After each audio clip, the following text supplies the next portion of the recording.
অষ্টম শ্রেণীর প্রিয় শিক্ষার্থী S Haldar sir YouTube channel থেকে তোমাদের সবাইকে স্বাগতম।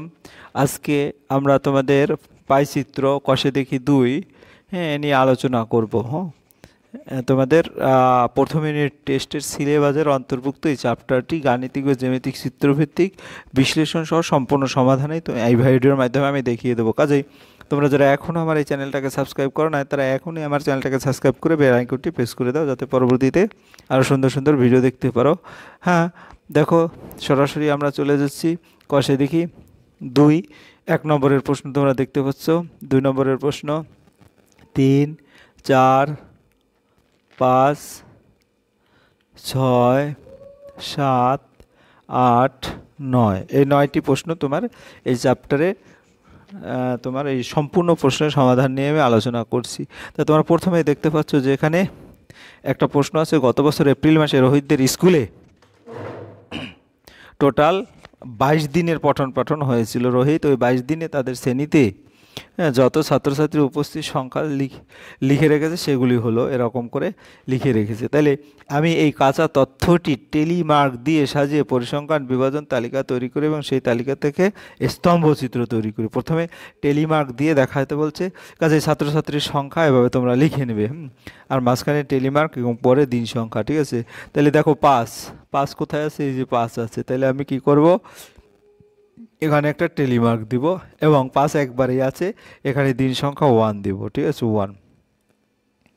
এরপর একইভাবে তোমার 15 দেখা যাচ্ছে একবারেই আছে, এই প্রথমেই 15 আছে। ঠিক আছে, এই 15 এখানে এভাবে তোমরা 15 লিখে দিবে। ঠিক আছে, তাহলে তোমার এটা 15 একবার, আর এখানে 1 লিখে দেবে। ঠিক আছে, এরপর একইভাবে আছে কত 38, এই যে 38 একবারই আছে, এখানে 38 একবার টেলিমার্ক, 42 একবার, তারপরে 43 4বার, 1 2 3 4। 43টা আমি একটু দেখিয়ে দিই, এই যে 43 একবার, এই যে 43 2বার, তারপরে এই যে 43 3বার, আর এই যে 43 4বার। যাই হোক, এভাবে তোমার যেটা আসবে সেটা তোমাদের দেখিয়ে দিচ্ছি, এই যে এরকম।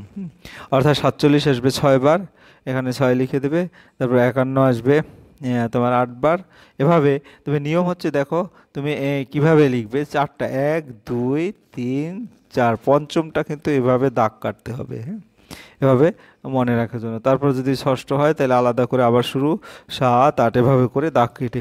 তাহলে আমরা পরিসংখ্যান বিভাজন যে শখটা সেটা তো দেখা দিলাম। এখন এখান থেকে আমরা স্তম্ভচিত্র আঁকবো। স্তম্ভচিত্রের এই নিচে আমরা কি দেবো, ছাত্রছাত্রীর উপস্থিত সংখ্যা, এখানে 5 15 যেটা এখানে পর্যায়ক্রমে আছে, আর এখানে দিন সংখ্যা 1 2 3 4 6 8 এরকম দিন সংখ্যা দিয়ে দিলাম। তারপর আঁকবো কীভাবে, দেখো 5, এই যে তোমার 5-এ একটা টেলিমার্ক, এই কারণে 1।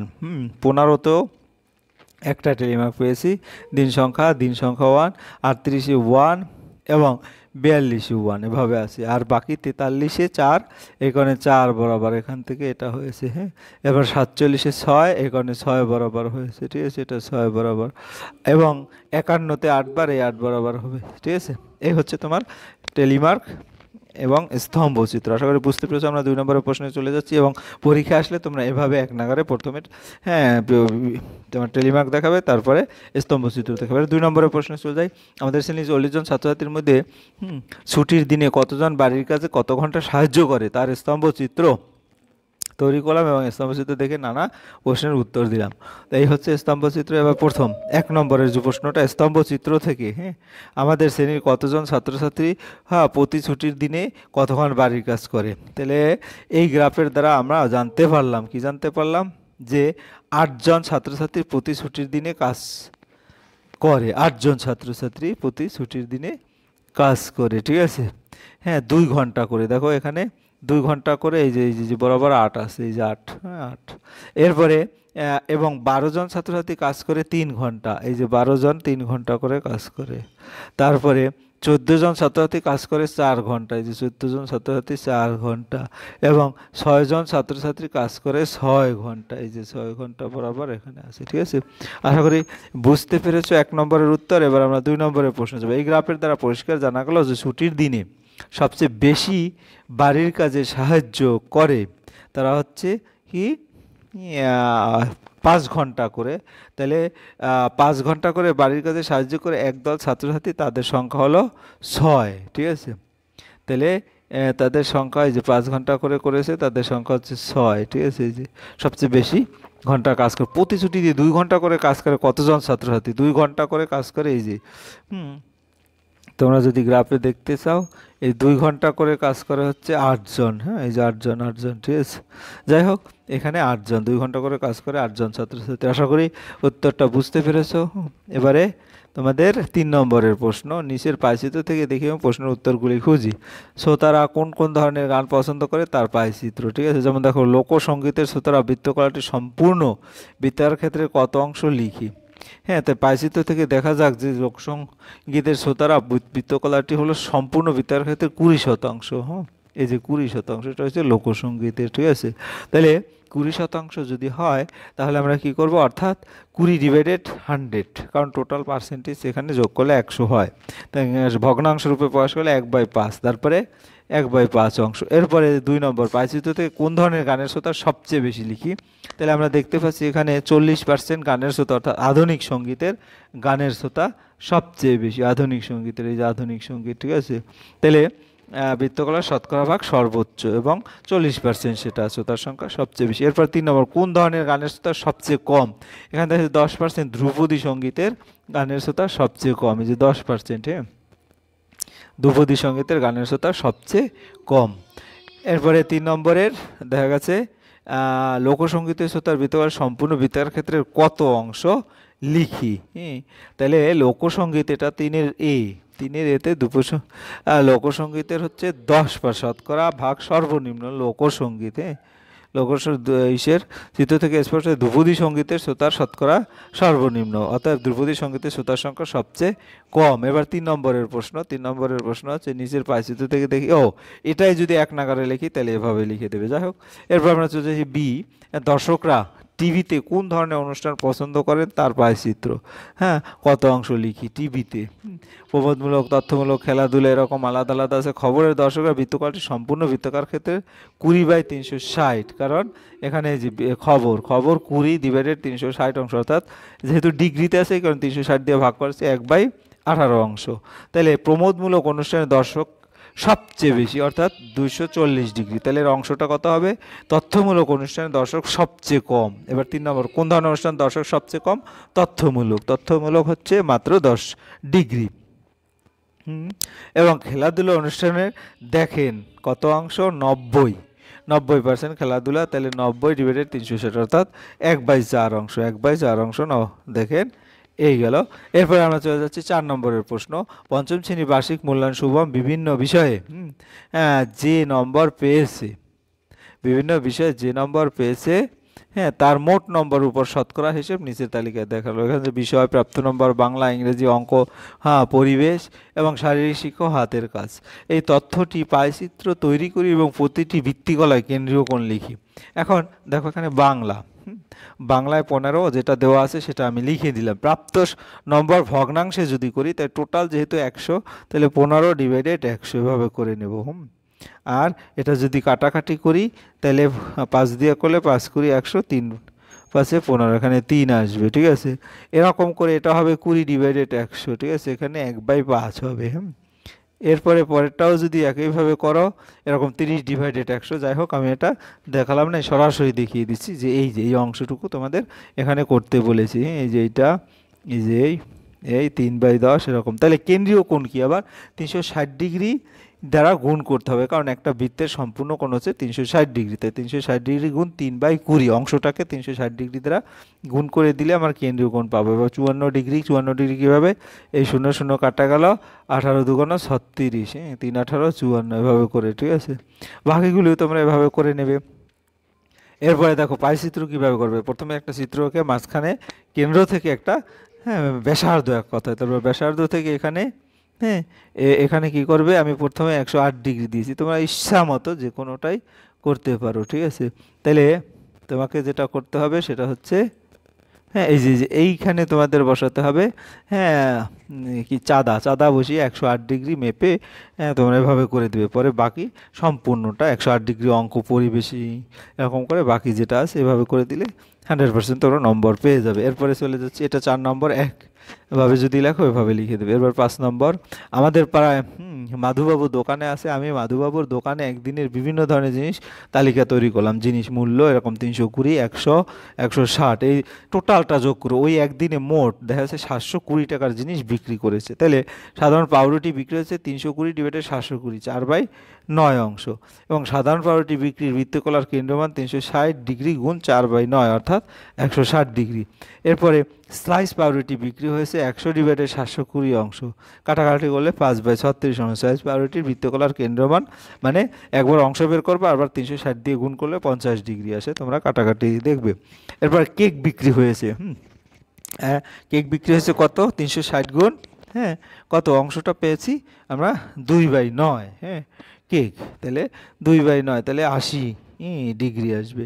তারপরে গিয়ে হলো বিস্কুট, হ্যাঁ বিস্কুট বিক্রি হয়েছে 140/720 অর্থাৎ 7/36, সেটাকে 7/36কে 360 দিয়ে গুণ করলে হ্যাঁ এবার 70 ডিগ্রি আসলো, ঠিক আছে। এই হ্যাঁ আশা করি বুঝতে পেরেছো। হ্যাঁ তাহলে 5 নম্বর আমরা দেখালাম। এটা যদি একসাথে লেখো এভাবে লিখবে। হ্যাঁ এবার পাইচিত্র যদি দেখি, পাইচিত্র যদি আমি দেখাই তাহলে একইভাবে প্রথমে কি এরকম একটা চিত্র এঁকে তারপরে 160 ডিগ্রি করবে, পরে বাকিগুলি এক এক করে করে এভাবে দেখিয়ে দেবে। এরপরে আমরা চলে যাচ্ছি, হ্যাঁ একভাবে যদি করো এভাবে। এবার 6 নম্বর, হ্যাঁ অষ্টম শ্রেণী বিভাগের ছাত্রছাত্রীরা অবসর সময় কি কি বিষয় পছন্দ করে তার একটি তালিকা তৈরি করছি। হ্যাঁ তাই মোট ছাত্রছাত্রীর সংখ্যা এখানে যদি আমরা যোগ করি 20, 25, 27, 28 এবং 20 এর মিলে 120 জন, তাহলে গান পছন্দ করে মোট ছাত্রছাত্রীর হ্যাঁ 120 নিচে যাবে আর উপরে 20, এই যে গান 1/6 অংশ। গান পছন্দ করে 360 দিয়ে গুণ করবা 60 ডিগ্রি। একইভাবে কবিতা পছন্দ করে মোট ছাত্রছাত্রীর 25 ডিভাইডেড 120 অংশ সমান 5/24। এবং কবিতা পছন্দ করে ছাত্রছাত্রীর কেন্দ্রীয় কোণ হবে 360 গুণ হ্যাঁ 5/24 অর্থাৎ 75 ডিগ্রি। নাচ পছন্দ করে মোট ছাত্রছাত্রীর 27/120 অংশ অর্থাৎ 9/40 অংশ। নাচ পছন্দ করে ছাত্রছাত্রীর কেন্দ্রীয় কোণ হবে 360 ডিভাইডেড গুণ 9/40 অর্থাৎ 81 ডিগ্রি। নাটক পছন্দ করে মোট ছাত্রছাত্রীর 28 ডিভাইডেড 120 অংশ অর্থাৎ 7/30 অংশ। নাটক পছন্দ করে ছাত্রছাত্রীর কেন্দ্রীয় কোণ 360 ডিগ্রি গুণ 7/30 অর্থাৎ 84 ডিগ্রি। এবার ছবি আঁকা পছন্দ করে মোট ছাত্রছাত্রীর, হ্যাঁ এখানে যে 20 আছে ডিভাইডেড 120 ভাগ করলে 1/6 অর্থাৎ 60 ডিগ্রি আসে। তাহলে আমরা এটা পাইচিত্র করলে এভাবে, যেভাবে পাইচিত্র শিখেছি টোটাল প্রথমে একটা বৃত্ত আঁকবে, বৃত্তকে একটা দাগ দেবে, তারপরে যে কোনো এক প্রান্ত থেকে শুরু করে, যেমন এটা 60 ডিগ্রি, এটা 75 ডিগ্রি, 81 ডিগ্রি এবং 84 ডিগ্রি, এভাবে করে তোমরা করে দেখাবে, ঠিক আছে। এরপরে আমরা চলে যাচ্ছি 7 নম্বরের অঙ্কে। হ্যাঁ এখানেও সে একইভাবে আমি একটি মডেল তৈরি করছি, উপকরণ কেনার খরচ, হ্যাঁ এর একটি তালিকা তৈরি করলাম তথ্যগুলো বৃত্তাকার চিত্র বা পাইচিত্রে তৈরি। তো মোট খরচ দেখলাম 60 টাকা হয়, তাহলে এখানে অংশ রূপে অটো পেপারের খরচের জন্য মোট খরচ 9/60 অর্থাৎ 3 কাটাকাটি করলে 20 অংশ। অটো পেপারের জন্য বৃত্তকলার কেন্দ্রীয় মান 360 গুণ 3/20 54 ডিগ্রি। একইভাবে স্কেচ পেনের জন্য খরচ মোট খরচের 12/60 অংশ অর্থাৎ 1/5 অংশ। স্কেচ পেনের জন্য বৃত্তকলার কেন্দ্রীয় মান একইভাবে 72 ডিগ্রি। এরপরে গিয়ে হ্যাঁ কাঁচির জন্য খরচ মোট খরচের একইভাবে, কাঁচি যেহেতু এই যে এইটা আছে না কাঁচি 25, তাহলে 25 উপরে 360 5/12 তারপর 360 দিয়ে গুণ করবে। তারপরে কি রঙিন ফিতের জন্য খরচ মোট খরচের হ্যাঁ 1/10 অংশ 360 করে 36 ডিগ্রি। এবং পিচ বোর্ডের জন্য খরচ হ্যাঁ 8/60 অর্থাৎ 360 দিয়ে গুণ করলে 48 ডিগ্রি হয়। এরপরে আমরা পাইচিত্রটা করবো এভাবে। তোমরা হ্যাঁ চাঁদা দিয়ে সুন্দর করে কোন বাই কোন এঁকে পাইচিত্রটা করে দিবে।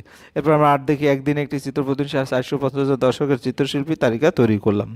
তাহলে এক্ষেত্রে আমাকে কী করতে হবে, তথ্য নিয়ে একটি পাইচিত্র তৈরি করে বৃত্তকলার কেন্দ্রীয় মান লিখি, এই দুটো কাজ করতে হবে, পাইচিত্র করতে হবে, বৃত্তকলার কেন্দ্রীয় মান। তাহলে এখানে টোটাল 450 জন যোগ করলাম। হ্যাঁ 400।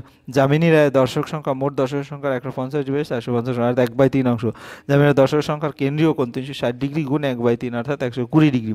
নন্দলাল বসুর দর্শক সংখ্যা মোট দর্শক সংখ্যার 120 ডিভাইডেড 450 অংশ অর্থাৎ 4 কাটাকাটি করলে 15 অংশ। সেই একইভাবে নন্দলাল বসুর দর্শক কেন্দ্রীয় কোণ হবে 360 ডিগ্রি গুণ 4/15 96 ডিগ্রি। চিন্তামণি করের দর্শক সংখ্যা মোট দর্শক সংখ্যার 80/450 8/45 অংশ 360 দিয়ে ভাগ করলে 64 ডিগ্রি। এবং ফাইনালি গণেশ পাইনের দর্শক সংখ্যা মোট দর্শক সংখ্যার অর্থাৎ 80 ডিগ্রি, এভাবে 2/9 পেয়েছি। তারপরে হ্যাঁ এটা তোমরা বের করতে সমস্যা হবে না। তারপরে যত কোণ আছে অর্থাৎ 120 ডিগ্রি, হ্যাঁ 196 ডিগ্রি, 64 ডিগ্রি এবং 80 ডিগ্রি, এখানে চিন্তামণি, নন্দলাল বসু, যামিনী রায় এবং গণেশ পাইন, এভাবে করে তোমরা দিয়ে দেবে, একবারে তোমরা পূর্ণাঙ্গ নম্বর পেয়ে যাবে। এবং সর্বশেষ 9 নম্বর, 180 জনের একটি দলকে পছন্দ, হ্যাঁ ঋতু জিজ্ঞাসা করে প্রাপ্ত তথ্য দিয়ে নিচের পায়চিত্র বানানো হলো। হ্যাঁ নিচের পায়চিত্র থেকে কী করতে হবে, প্রশ্নগুলো উত্তর। সবচেয়ে বেশি জন ঋতু পছন্দ করে এবং কতজন করে, যদি আমরা একটু দেখি, সবচেয়ে বেশি জন শীতকাল পছন্দ করে, শীতকাল পছন্দের সংখ্যা 180 গুণ, যেহেতু তোমার ডিগ্রিতে আছে, হ্যাঁ পার্সেন্টেজ আছে 40/100 কাটাকাটি করলে 72 জন। এরপরে সবচেয়ে কম জন বর্ষাকাল পছন্দ করে 10/2 নম্বরের উত্তর, সবচেয়ে কম জন অর্থাৎ 10/100 গুণ 180 অর্থাৎ 18 জন। এরপর গ্রীষ্মকাল পছন্দ করে 180 গুণ 20/100 অর্থাৎ কত, 36 জন। তারপরে গিয়ে হলো তোমার সবচেয়ে ছোট বৃত্তকলা দ্বারা বর্ষাকাল বোঝানো হয়েছে। এবার 4 নম্বর, যেটা সবচেয়ে ছোট কলা, নিজ পায়চিত্র দেখি এবং আরও 2টি নতুন প্রশ্ন তৈরি করলাম। প্রশ্ন 1, বর্ষাকাল ঋতু কতজন পছন্দ করে? বর্ষাকাল ঋতু পছন্দ করে 180, 30/100 অর্থাৎ 54 জন। প্রশ্ন নম্বর 2, সবচেয়ে বড় বৃত্তকলা দ্বারা কোন ঋতু বোঝানো? সবচেয়ে বড় বৃত্তকলা দ্বারা শীতকাল ঋতু বোঝানো হয়েছে। এই হচ্ছে তোমার টোটাল প্রশ্ন। তোমাদের আবার মনে করে দিই, যদি ভিডিওটি ভালো লাগে অবশ্যই তোমরা সাবস্ক্রাইব করতে ভুলবে না, হ্যাঁ, এবং তোমার ভিডিওটি লাইক, কমেন্ট, শেয়ার করে তোমার বন্ধুদের, তুমি যদি উপকৃত হও তোমাদের বন্ধুদের উপকার করতে সাহায্য করবে। তো তোমাদের অবশ্যই বলবো, তোমরা তোমাদের মধ্যে এখনও যারা সাবস্ক্রাইব না করে আমার ভিডিও দেখছো, অবশ্যই তোমরা এখন এই চ্যানেলটি সাবস্ক্রাইব করে বেল আইকনটি প্রেস করে রাখো। আজ এই পর্যন্ত, পরবর্তী কোনো একটা দিন আবার নতুন ভিডিও নিয়ে হাজির হবো। সেই পর্যন্ত ধন্যবাদ সবাইকে।